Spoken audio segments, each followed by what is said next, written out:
नमस्कार, तथास्तु में आप सभी का स्वागत है। मैं हूं आपके साथ सुमेधा।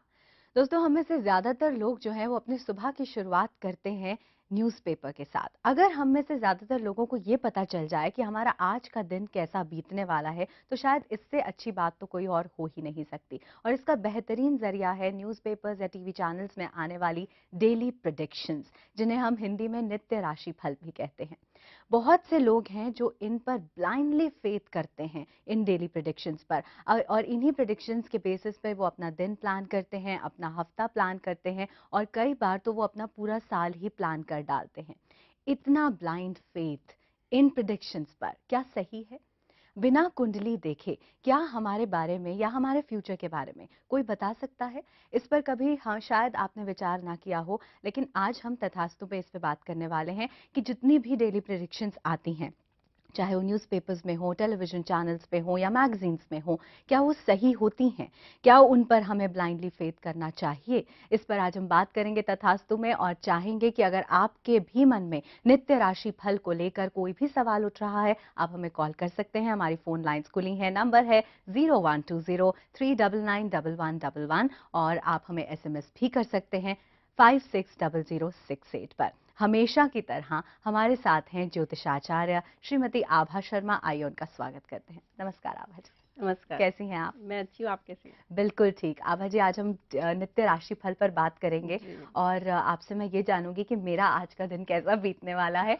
लेकिन उससे पहले, नित्य राशि फल होता क्या है, किस बेसिस पर, किस आधार पर वो लिखा जाता है, आइए आपको दिखाते हैं, इसके बारे में कुछ दिखाते हैं। आइए।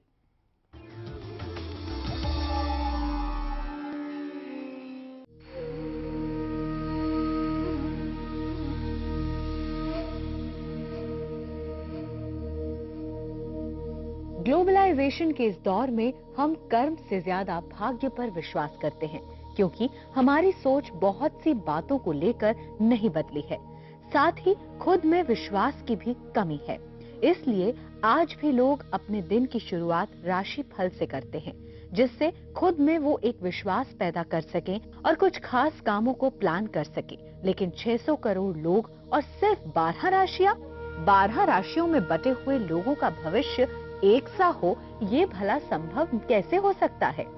भारतीय ज्योतिष चंद्र राशि पर आधारित है, जिसे मून साइन कहा जाता है, परंतु पाश्चात्य ज्योतिष सूर्य राशि पर आधारित है, जिसे सन साइन कहते हैं।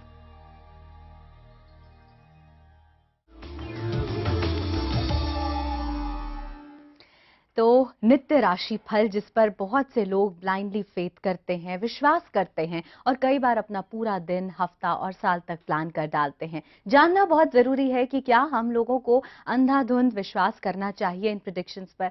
आभा जी, क्या आप प्लीज मुझे बता सकती हैं मेरा आज का दिन कैसा बीतने वाला है?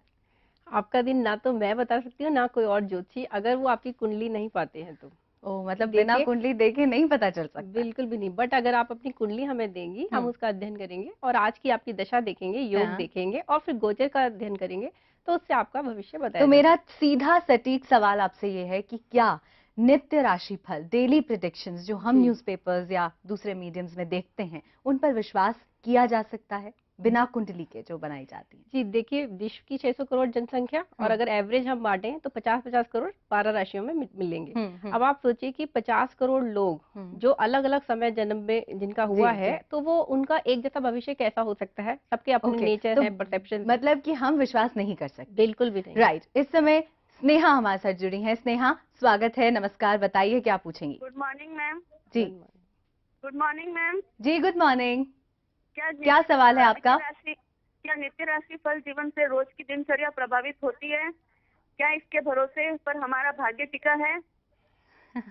हम आज यही बात कर रहे हैं स्नेहा, कि वाकई जानना दिलचस्प होगा कि जो प्रेडिक्शंस हम रोज पढ़ते हैं, क्या वो सही होती हैं, हम उन पे विश्वास कर सकते हैं? जी आभा जी। जी देखिए, श्रीमद् भगवत गीता ने, भगवान कृष्ण ने कहा है कि जो भी व्यक्ति, जो भी प्राणी इस पृथ्वी पर जन्म लेता है, वो अपना एक प्रारब्ध लेके आता है।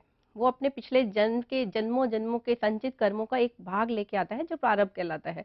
अब हर इंसान का प्रारब्ध अलग होगा, और उसका जन्म जो होता है वो प्रारब्ध पे बेस्ड होता है कि अगर वो स्थिति बन जाती है जिसको उसे भोगना है, जो योग दिखाते हैं, तभी उसका जन्म होता है।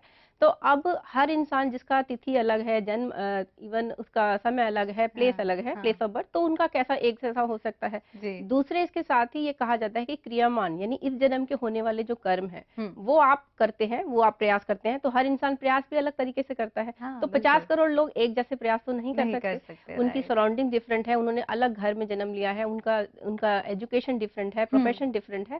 तो ये तो एक लॉजिकली आप सोचिए, विदाउट एस्ट्रोलॉजी सोचिए तो ये अपने आप में ही गलत है। तो जब इतने सारे फैक्टर्स हैं, कुंडली भी नहीं है, टाइम भी अलग है, दिन भी अलग है, जी। तो फिर प्रिडिक्शंस कैसे एक जैसी हो सकती हैं? ये वाकई सोचने वाली बात है। देखिए क्या मैं आप हमें कोई कुंडली के जरिए समझा सकती हैं? जैसे आपके पास 2 कुंडलियां हैं, जी जिसमें एक शख्स का जन्म जो है एक ही दिन हुआ है, एक का हुआ है 4:50 पर और एक का हुआ है 4:15 पर, जी 4:15 बजे। जी तो उनकी कुंडली देखकर अगर आप बता सकें। देखिए ये दो कुंडलियां जो मैं लाई हूँ, ये दो ट्विंस, ये ट्विंस की कुंडलियां हैं, यानी कि एक ही माँ के गर्भ से जो दो बच्चियां पैदा हुई ठीक है। उनकी कुंडलियां हैं। अब आप देखिए इन दोनों का ही भाग्य अलग है, इन दोनों का ही दिन अलग है। हाँ, इन दोनों के केस में आप देखिए ये 31 जनवरी 1967 ठीक है। बड़ी 4:35 भिलाई का बर्थ है पहली कुंडली में, और ठीक। दूसरी कुंडली में 31 जनवरी 1967 4:50 भिलाई।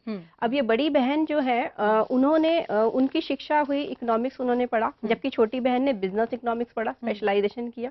बड़ी बहन की शादी हुई 24 मई 91 को और छोटी बहन की शादी हुई 5 साल बाद 16 जनवरी 96 को। यानी जब बड़ी बहन की शादी हो रही थी, छोटी बहन की शादी नहीं हुई। अब इन दोनों कुंडलियों में कन्या राशि है। अब अगर इन कन्या राशि का भविष्य एक है, जो आजकल की न्यूज़पेपर, मैगजीन्स, टीवी चैनल्स भी कुछ शादी के दिखाते योग हैं, बन रहे हैं। तो आप बताइए अगर उसको उस एक की शादी हुई तो दूसरे की क्यों नहीं हुई? हाँ, बिल्कुल। दूसरे पहले की एक बेटी पैदा हुई और दूसरे के अभी तक बच्चे नहीं हैं, तो भाग्य तो डिफरेंट हुआ ना। तो आप देखिए जब एक ट्विंस के केस में जहाँ की काफी सारे प्लैनेट्स की पोजीशन सेम होती है, लगन सेम है, सिर्फ इसमें नवांश कुंडली बदल गई है। अच्छा। तो फिर आप कैसे बता सकते हैं बिना कुंडली के 12 भागों में बांट के 50-50 करोड़ लोगों का भविष्य एक बताना, तो आई एक बड़ा थिंक ये फ्रॉड है। बहुत इंपॉर्टेंट इंफॉर्मेशन है उन लोगों के लिए जो सुबह उठकर अपने पूरे दिन को इन प्रिडिक्शंस के हिसाब से प्लान करते हैं। I think now you have to be really really careful, क्योंकि इन कुंडलियों की मदद से ये समझ में आया कि एक ही 2 शख्स जो एक ही दिन पैदा हुए हों, बिल्कुल जरूरी नहीं है कि उनके साथ सेम घटनाएं हों।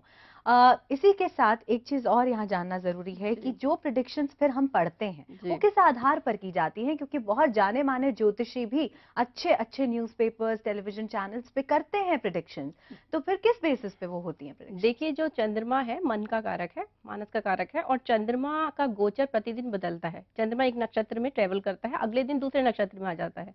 27 नक्षत्र हैं, तो हर दिन चंद्रमा की गति अलग नक्षत्र में है, 2.25 दिन में वो राशि बदलता है।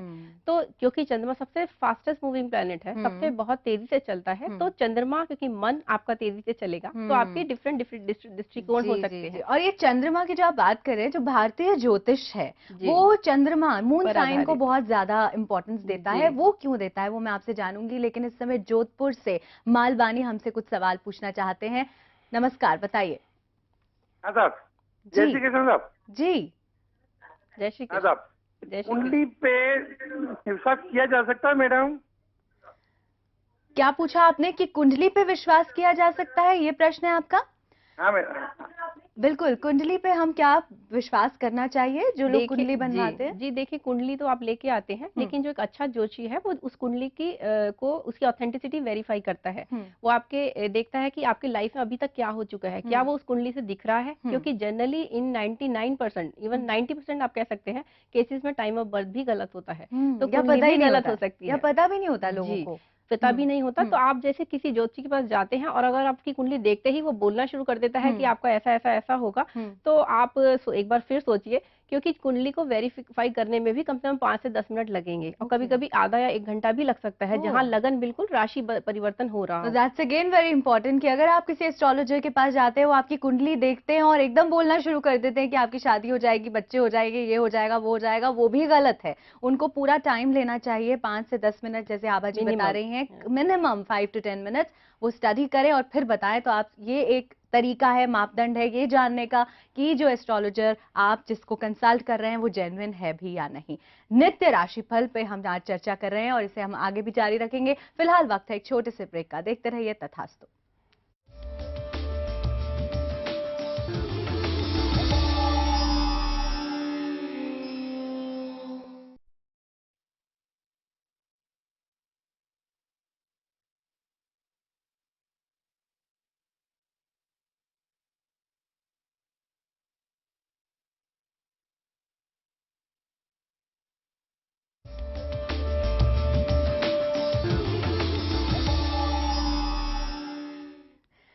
आज हम बात कर रहे हैं नित्य राशि फल की कि कितना हमारे जीवन को ये इफेक्ट करता है, जो डेली प्रेडिक्शंस होती हैं। अक्षय दिल्ली से हमसे कुछ पूछना चाहते हैं। जी अक्षय। मैम को नमस्कार। नमस्कार। नमस्ते। सबसे पहले प्रज्ञा को एक धन्यवाद देना चाहूंगा, बहुत बहुत आभार प्रकट करना चाहूंगा कि प्रज्ञा के माध्यम से बहुत सारे कटु सत्य, बहुत सारे तीव्र प्रतिक्रियाओं के बाद हमें संपूर्ण जानकारियां मिलती हैं। जी अक्षय जी, यही मकसद है इस कार्यक्रम का कि जितनी भी ज्योतिष से जुड़ी भ्रांतियां हैं वो हम दूर कर सकें। आपका कोई जी सवाल है? जी जी मैम, जी मैं जानना चाहता हूँ मैम, जैसे कि मुझे जानकारी है, बाकी बच्चा जब माँ के गर्भ में होता है तभी बच्चे की बहुत सारी गतिविधियां, सांस लेना और बहुत सारी गतिविधियां शुरू हो जाती है। जी एक तरीके से बच्चे का जन्म माँ के गर्भ में ही होता है। उसके बाद जब बच्चा बाहर की दुनिया में आता है तब बच्चे की हम कुंडलियां, बहुत सारी उसकी जानकारियां, उसके नक्षत्र की जानकारियां लेकर के हम पंडितों के पास जाते हैं और उसकी कुंडली उसके आधार पर बना स्टडी लेते करते हैं। हैं। जी तो मैं यहाँ ये जानना चाहूंगा मैम कि ये हमारा आधार बच्चे के जन्म लेने का उसके बाद का है, जबकि माँ के गर्भ में ही बच्चे का आधे से ज्यादा शुरुआत माँ के गर्भ में ही पालन पोषण और बहुत सारी क्रियाएं माँ के गर्भ में ही हो जाती हैं। अच्छा प्रश्न है बहुत अक्षय। वाकई जब बच्चा बाहर आता है जी तो क्या ग्रह नक्षत्रों का जो हेर फेर होता है या जो चालें वो चलनी शुरू करते हैं उसके बाद ही करते हैं? जी देखिए, माँ के घर में तो 9 महीने पहले ही बच्चा आ जाएगा। हम्म लेकिन बच्चे का बाहर आना उसकी एक अलग आइडेंटिटी हम्म एस्टेब्लिश करता है। जी तो अभी तो वो माँ का ही हिस्सा है, तो वो हम्म। माँ का ही भाग्य है, लेकिन अब उसकी अपनी आइडेंटिटी फिक्स हो रही है जब वो बाहर उसका बाहर आ जन्म गया, होता है। ठीक है। लेकिन इस पर भी थोड़ी ये है, रिसर्च का विषय है कि बच्चा कौन सा वक्त माना जाए, जब बच्चे का सर बाहर आ गया या पूरा हम्म बच्चा बाहर आ गया या आवल नाल काटी गई हम्म। या उसने रोया, उसे एक आवाज निकली तो या इस उसने पर एक अभी आपने सांस ली। रिसर्च नहीं किया है? नहीं, इस पे रिसर्च चल रही है जी और ये अभी तक फिक्स नहीं हो सकता है, लेकिन हाँ ये बहुत अच्छा हम लोगों ने निकाल लिया है कि जो नक्षत्र चल रहा है, हम्म यानी कि जब बच्चे माँ को पहला पेन्स, लेबर पेन्स होते हैं, तो वो नक्षत्र जो है चंद्रमा का, उसको हम्म। बेस बनाया जाता है। और अच्छा फिर दूसरे जो फैक्ट्स ऑफ लाइफ है हमारे, बायो फैक्ट्स, लाइक बच्चे के बड़े भाई बहन हैं तो, जी या पिता का प्रोफेशन क्या है, हम्म। या उसके मतलब उसकी माता जी का भी अगर कोई प्रोफेशन है, तो ये सब देख के हम थोड़ा लगन तो हम एटलीस्ट हम बता लोग सकते बता हैं कम सकते से हैं। कम। और अगर अच्छा। लगन राशि हमने निर्धारित कर ली हम्म। तो बहुत हद तक प्रिडिक्शन सही निकलती एक चीज आपने जैसे कही कि कुंडली के आधार पर आप बता सकते हैं दैनिक भविष्यफल, है। जी राइट? जी लेकिन मान लीजिए कई लोगों को बर्थ डिटेल्स नहीं मालूम होती, जी जैसे हम पहले भी बात कर रहे थे, बर्थ जी जी टाइम नहीं मालूम होता, कई जी बार दिन भी याद नहीं रहता, तो क्या जी प्रश्नों के आधार पर भी बताया जा सकता है? बिल्कुल। देखिए, प्रश्न शास्त्र अलग शास्त्र है, हम्म ज्योतिष का ही एक भाग है। हम्म और प्रश्न शास्त्र के जरिए जो गोचर में प्लैनेटरी पोजीशन है, यानी हम्म जैसे आज का गोचर है, हम्म आज चंद्रमा ने धनु राशि में प्रवेश कर लिया है, राहु के साथ है, तो आज की जो जब प्रश्न कोई पूछता है उसी समय का लग्न राशि, यानी पूरब में जो राशि उदय हो रही होती है उसको लगन बनाया जाता है और फिर उससे प्रश्न चार्ट बनाया जाता है। हम्म। यानी प्रश्न कुंडली बनेगी, वो भी एक कुंडली है, उसका पूरा अध्ययन किया जाएगा ओके। और उस कुंडली के हिसाब से जो आपका उत्तर आ रहा है उस प्रश्न का दिया और जाएगा। लॉन्ग टर्म प्रेडिक्शंस भी हो सकती है जी, उससे? लॉन्ग टर्म भी, जैसे अगर कोई पूछेगा कि कि मैं इस 5 साल में अपना मकान ले पाऊँगा? जी तो जी। ये अपने आप में प्रश्न है, तो हम उसको प्रश्न का फल, उत्तर उसमें मिल जाए, और देंगे। वो उतनी एक्यूरेट होती है जितनी की कुंडली जी, वे देख के उतनी बताई ही जाती है? एक्यूरेट हो सकती हैं अगर प्रश्न शास्त्र का अच्छा अध्ययन किया हो ज्योतिषी ने और प्रश्न पे उसका अच्छी पकड़ कमांड हो। हो। जी, राइट। कमांड हो। एक चीज और यहाँ पे बताएं कि जैसे भारतीय ज्योतिष जो है, जी, पहले तो इतने सारी जो प्रिडिक्शंस होती हैं वो मून साइंस को हम लोग बड़ा इंपॉर्टेंस देते हैं। जी। इसकी क्या वजह है? सन साइन और मून साइन में फर्क क्या है? देखिए, सन साइन तो वेस्टर्न वेस्टर्न एस्ट्रोलॉजी में आता है, हाँ, तो और जो मून साइन है हमारा, मतलब मून यानी चंद्रमा किस राशि में स्थित है। ठीक बात है। ठीक है, हिंदू जो ज्योतिष है वो चंद्रमा आधारित है जी। और वो निर्णय पद्धति पर आधारित है, हम्म जबकि जो पाश्चात्य ज्योतिष है वो सायन पद्धति पे है। हम्म उसमें ये फर्क है दोनों में कि जो उनका आरंभिक बिंदु है राशियों का, हम्म उससे जो भारतीय ज्योतिष का आरंभिक बिंदु है वो 23 डिग्री 48 मिनट पीछे है। हम्म तो इसका मतलब जो सन साइन आपका होता है, जैसे अगर एक लियो साइन का व्यक्ति है जो वेस्टर्न एस्ट्रोलॉजी के हिसाब से देखते हैं, तो उसका जरूरी नहीं है कि उसका मून साइन लियो हो। हिंदू ज्योतिष के हिसाब से वो कर्क राशि हो सकती है, क्योंकि अभी 23 डिग्री यानी 23 दिन बाद उसकी वो राशि आएगी। आएगी, तो ठीक है। इसीलिए इसमें डिफरेंस आ जाता है। हम्म। लेकिन जो सन साइन है वो आपके कैरेक्टरिस्टिक्स बता सकता है, वो आपका भविष्य नहीं बता सकता। ओके। लेकिन भविष्य फल देखने के लिए, क्योंकि चंद्रमा पर आधारित बहुत सारी दशाएं हैं, जैसे विंशोत्तरी दशा जिसको हम सबसे ज्यादा यूज करते हैं सभी एस्ट्रोलॉजर्स, तो वो चंद्रमा आधारित है। तो चंद्रमा का अगर साइन सही पता हो, नक्षत्र पता हो, डिग्रीज पता हो, तो तो हमारी हम एक प्रेजेंट अच्छी लाइफ में क्या कैलकुलेशन होने कर वाला है वो सकते हैं। मून साइन से काफी जी, हद तक और अच्छी प्रेडिक्ट दशा किया जा सकता कैलकुलेशन है। से आप अच्छी से प्रिडिक्शन कर सकते हैं। कुछ एसएमएसेस हमारे पास हैं आभा जी। इंद्रानी बोस ने हमसे पूछा है कि उनकी जॉब और उनकी मैरिज जी कब तक होगी। ये आप बता पाएंगे? उनका जन्म हुआ था 28 अक्टूबर 1981 और 1705 जी ये उनका है टाइम ऑफ जी बर्थ। जी। देखिए इनकी कुंडली में इन्होंने दिया 19:03। जी ठीक है, लेकिन इनकी कुंडली 8 डिग्री 21 मिनट का लगन आ रहा है जी। और एक बड़ी बहन इन्होंने बताया और छोटे एक भाई भी बताया। तो ये फैक्ट्स देख के हमने देखा कि जॉब तो इनकी लग जाएगी और ये टीचिंग जॉब में जा सकती हैं। ओके। इनका प्राइवेट या कॉन्वेंट स्कूल्स में पढ़ा सकती हैं, गवर्नमेंट जॉब का तो ज़्यादा योग नहीं है। ठीक है। और जुलाई 2017 से जब इनकी बुध की महादशा शुरू होगी 17 साल की, वो बहुत अच्छी वो रहेगी। अच्छी रहेगी। हेमा ने महाराष्ट्र से हमसे पूछा है कि हेल्थ प्रॉब्लम उन्हें पिछले 3 साल से काफी है, क्या भविष्य में उनकी सेहत में कुछ सुधार हो सकता है? जी देखिए 3 साल तो है, लेकिन इनको ट्रीटमेंट तो लेना ही पड़ेगा क्योंकि इनका जो सूर्य है वो अष्टम भाव में बैठे हैं और आइस के कारक हैं। मंगल की दृष्टि भी है उन पे, तो ये थोड़ी तो प्रॉब्लम है। चंद्रमा भी जो है वो राहु के साथ है छठे घर में। हाँ। तो सूर्य और चंद्रमा ल्यूमिनरीज होते हैं, आइस को दिखाते हैं। शुक्र जो होते हैं वो आई साइड को दिखाते हैं, तो शुक्र भी अष्टम में है, मंगल से पीड़ित है। तो तीनों ही पीड़ित होने से थोड़ा आइस को प्रॉब्लम तो इन्हें रहेगी। अच्छा, और लेकिन ट्रीटमेंट से सुधार हो हाँ, सकता इनको है नवंबर 2010 के बाद हम्म। ही सर्जरी करानी चाहिए, उससे पहले नहीं। Okay, November 2010 is the deadline for you. उसके बाद ही आप कराएं जो भी सर्जरी या ट्रीटमेंट आपको कराना है, लेकिन सेहत में धीरे धीरे सुधार आएगा, पर आएगा जरूर। जून 2012 से इन्हें अच्छा रिलीफ, अच्छा अच्छा स्वास्थ्य मिल हो सकता है। तो चलिए 2010 के नवंबर 2010 के बाद सर्जरी और 2012 तक जून। आपको जून के महीने तक आपको आराम मिलना शुरू हो जाएगा।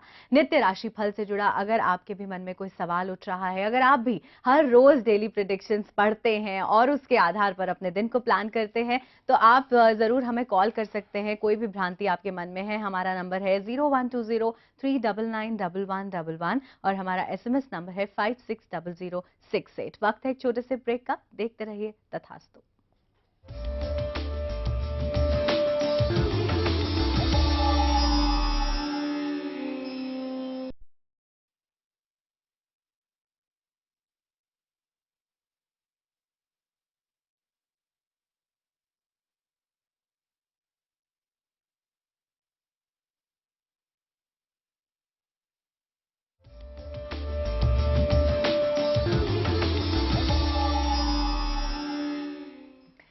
नित्य राशिफल पर आज हम बात कर रहे हैं और अगर आज सुबह आपने भी न्यूज़पेपर उठाकर अपनी आज का दिन कैसा बीतने वाला है ये पढ़ा है, तो 2 मिनट रुक जाइए, क्योंकि शायद आप बहुत गलत कर रहे हैं। क्योंकि ये जो डेली प्रेडिक्शंस होती हैं इनका कोई आधार नहीं है, कोई बेसिस नहीं है। और आभा जी ने इसे सिरे से निकाल दिया है कि ये सब चीजें जो हैं बिल्कुल गलत होती हैं। अभी फिलहाल गौरव दिल्ली से हमसे कुछ पूछना चाहते हैं। जी गौरव। जी नमस्ते आभा जी। नमस्कार। मेरा प्रश्न ये है कि आजकल अलग अलग न्यूज चैनल्स पर बहुत सारे पंडित जो ज्योतिष के जानकार बहुत से उपाय बताते रहते हैं कि आप 2 सेकंड में हम उपाय बता देंगे, ऐसा ऐसा। इनके पीछे कोई आधार होता है या सिर्फ ये भ्रामक प्रचार है अपना न्यूज चैनल्स का अपना TRP बढ़ाने के लिए? Gaurav ji, I really doubt, क्योंकि जब प्रेडिक्शंस का ही कोई आधार नहीं है तो उपाय का कोई आधार है? देखिए लोग डिमांड करते हैं, हाँ। इसलिए चैनल्स दिखाते हैं। हाँ। अगर वो ये इसका नकार देंगे, इसके लिए विरोध में अपना प्रदर्शन करेंगे, बताएंगे कि हमें ये नहीं चाहिए, हमें जेन्युइन एस्ट्रोलॉजी चाहिए, हमें अच्छा ज्योतिष चाहिए, हमें ये सस्ता ज्योतिष नहीं चाहिए, तो आप समझ सकते हैं कि उनको फायदा होगा। और ये जो उपाय बताते हैं, ठीक है, आप उपाय में अगर आप भक्ति बताई है या स्रोत पट पटाए, वो आप वैसे करेंगे तो आपको फायदा होगा ही होगा। लेकिन इस बेसिस पे कि आपकी ये राशि है और इसलिए ये करने से आपको फायदा होगा, तो वो बिल्कुल गलत है। जैसे कि आज चंद्र ग्रहण पड़ रहा है शाम को, लेकिन वो पूर्वोत्तर इलाकों में ही है, भारत के सभी इलाकों में नहीं है, दिल्ली में तो है ही नहीं। अच्छा। तो अगर आप इस ग्रहण को लेके कुछ चैनल पे आ भी सकता है कि आप ये करिए वो करिए, डराएंगे। अगर धनु राशि में पड़ रहा है, मूल नक्षत्र में पड़ रहा है, तो आपको प्रॉब्लम है। तो आप ये सोचिए कि जहाँ ग्रहण दिख रहा है वहीं तो थोड़ा सा इफेक्ट आएगा, और वो भी डिपेंड करेगा कि आपकी दशा क्या है, आपका योग क्या है। अगर आपकी अच्छी दशाएं हैं तो आपको कोई इफेक्ट नहीं आएगा।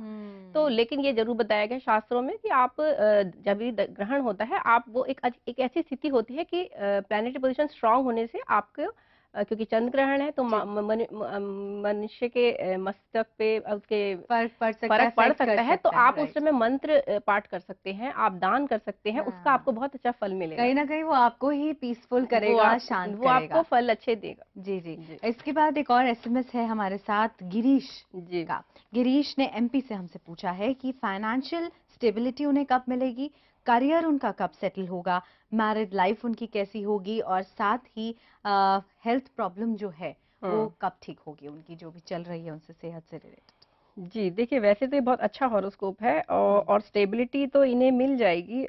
इनको थोड़ा-सा चांसेस भी बनते हैं बाहर जाने के लिए, दिसंबर 2010 से अप्रैल 2011 में विदेश भी ये जा सकते हैं।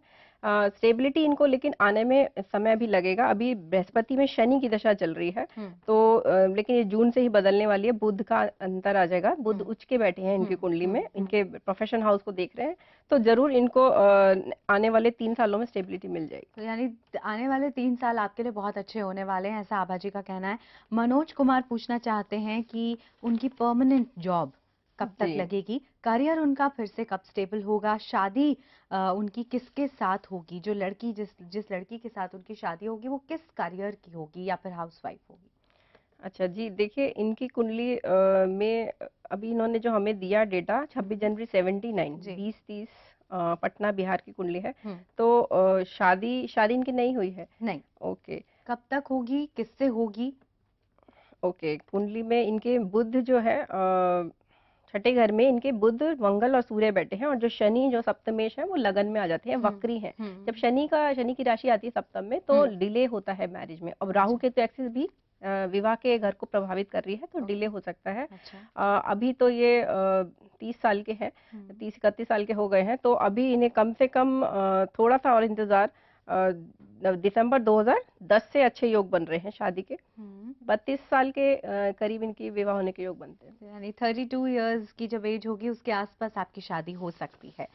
अनुज अग्रवाल ने पूछा है हमसे कि when will I get a new job, और मेरी रिलेशनशिप, माफ कीजिएगा अंजू है इनका नाम। जी जी। अंजू ने पूछा है कि उनकी रिलेशनशिप उनके हस्बैंड के साथ कैसी रहेगी, कब अच्छी होगी। 17 अक्टूबर 1982 जी। 1545 जी। दिल्ली की कुंडली जी, है। जी। देखिए अक्टूबर 2010 से नवंबर तक तो इनको जॉब तो मिल ही जाएगी, ठीक है। और इनकी रिलेशनशिप के लिए इन्होंने पूछा है तो ये एक्सपेक्ट ना करें कि आइडियलिस्टिक होगी।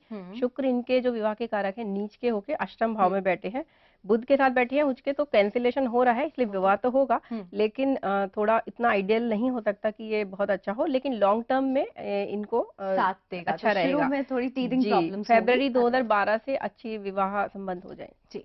बहुत कम शब्दों में मैं आपसे ये जानना चाहूंगी अब कि जैसे जो लोग इन डेली प्रेडिक्शंस पे ब्लाइंडली फेथ करते हैं, जी। उनके लिए आप क्या सजेशंस देंगे। देखिए मैं उन्हें ये कहूंगी कि भगवत गीता में भगवान कृष्ण ने कहा है, श्रद्धावान लभते ज्ञानम तत्परा संयतेन्द्रिया ज्ञानम लब्धा परम शांति अचिरेण अधिगच्छति। यानी कि आप एक ज्ञानवान जो व्यक्ति है, जो श्रद्धावान है, जो लगनशील है, यानी जो मेहनत करता है, उसको ही सुख मिलता है, खुशी मिलती है, और वो परम शांति को प्राप्त होता है। तो सभी व्यक्ति ये सोचे कि वो चाहे तो अपना वार्षिक एक साल में एक बार जाके भविष्यफल दिखा सकते हैं, लेकिन दैनिक रूप से उन्हें एक मोटिवेटर की जरूरत है। तो वो अपने अंदर वो ऊर्जा पैदा करे, वो अपना साहस पैदा करे, मेहनत करने की आदत डालें और अच्छी किताबें पढ़ें, अच्छे अपने गुरुजनों से आज्ञा ले, उनका आशीर्वाद ले, वो ही बहुत बाद है। ही जी, उनके बाद उनका दिन अच्छा ही गुजरेगा। दिन क्या, हफ्ता क्या, फिर साल भी बहुत अच्छा गुजरेगा। धन्यवाद आभा जी, आज आप यहाँ आए और आपने नित्य राशि फल के बारे में इतनी इंपॉर्टेंट इन्फॉर्मेशन हमें दी। बहुत से लोग जो अब तक इस अंधाधुंध विश्वास करते आ रहे थे, उनकी आंखें जरूर खुली होंगी। Thank you so much for being on the show. धन्यवाद। तो एक बात तो बिल्कुल तय है कि हमें जितनी भी डेली प्रेडिक्शंस हैं उन पर बिल्कुल ब्लाइंडली फेथ नहीं करना चाहिए, क्योंकि कुंडली के आधार पर जितने भी ग्रह हैं उनका कंपैरेटिव एनालिसिस किया जाता है, और उसके बाद ही कोई भी एस्ट्रोलॉजर फ्यूचर को प्रिडिक्ट कर सकता है। तो उम्मीद करते हैं आपको आज का एपिसोड पसंद आया होगा। मिलेंगे अगले हफ्ते फिर तथास्तु में एक नए विषय के साथ। तब तक के लिए मुझे इजाजत दीजिए, लेकिन आप देखते रहिए प्रज्ञा, जो आपको मिलाए बेहतर आपसे। नमस्कार।